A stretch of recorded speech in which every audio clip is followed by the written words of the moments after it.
January 20th in 2017, 8 years ago. I was there, right there on the steps of the Capitol in the thick of history, watching the first inauguration of a president whose brand of politics would shake the very foundations of U.S. foreign policy. I woke up that morning at 5 a.m., passed through tight security of the Capitol and stood in the cold for 6 long hours, an experience I'll never forget. But what struck me wasn't just the bitter cold, of course, of Washington or the crowd. It was the speech. A phrase in particular stood out, America first. That was not just a slogan. It later on became a framework for policy decisions that defined Donald Trump's very first term in office. Now, fast forward to 2025, another inauguration speech, and there it is again, the promise to make America far more exceptional than it already is. But here's where things start to raise eyebrows.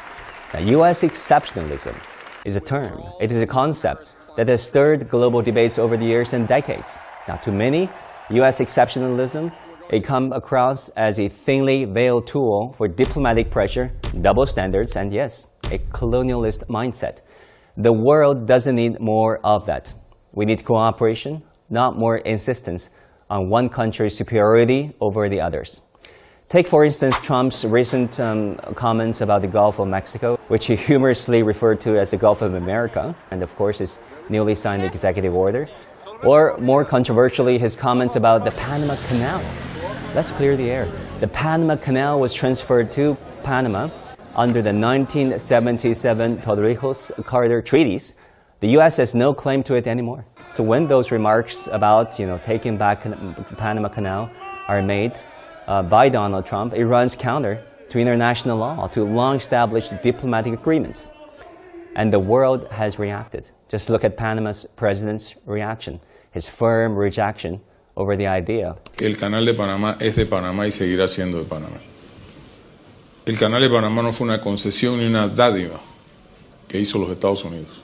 And on tariffs, Trump's economic policies have always been rooted in the idea of external revenue generation through tariffs.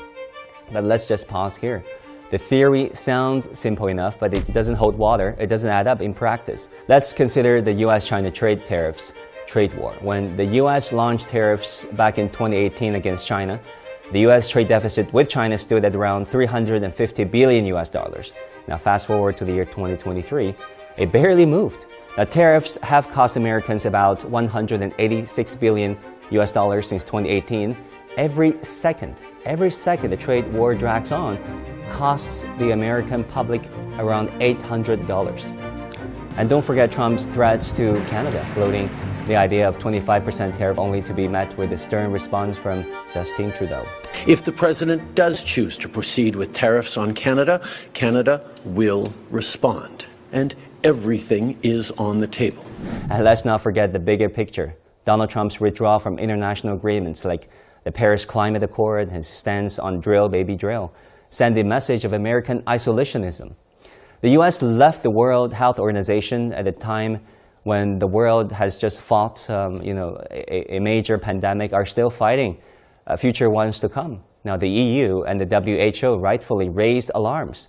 The World Health Organization regrets the announcement that the United States of America intends to withdraw from the organization. WHO plays a crucial role in protecting the health and security of the world's people, including Americans.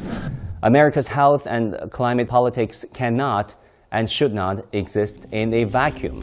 Isolationist policies, while politically popular with some, ultimately leaves everyone more vulnerable. Now, on China, the trade wars and technology restrictions during Trump's first term in office were meant to slow China down, were meant to slow China's rise, but look at what happened in reality. They only fueled China's domestic innovation. The development of the chip by Huawei, which by the way have been under US sanctions for years on end, is a prime example. Instead of stifling China's technological ambitions, it only accelerated them. And while sanctions may have aimed at crippling China's tech sector, they also pushed China to be more self-reliant and innovate at a faster pace. So what does all this mean for US-China relations going forward? Well, one thing is certain. When the two countries cooperate, both sides benefit, and when they confront, both sides set to lose. And global peace and economic prosperity of the 21st century requires the two countries cooperate, not confront each other. Now, Despite the rhetoric of past years, there are signs that U.S.-China relations can evolve into something more stable. The call between President Xi Jinping and President Donald Trump was a positive signal that was been interpreted very positively by analysts from around the world. It is clear that both countries, both nations, must recognize that their futures are intertwined. A world that thrives, be it in terms of global trade, climate stability, or technological advancements, require China and the U.S. to work closely together. The world needs a new chapter, one of collaboration, treating each other as equals, and forward-thinking leadership, such as the concept of building a community of shared future proposed by the Chinese president, President Xi Jinping.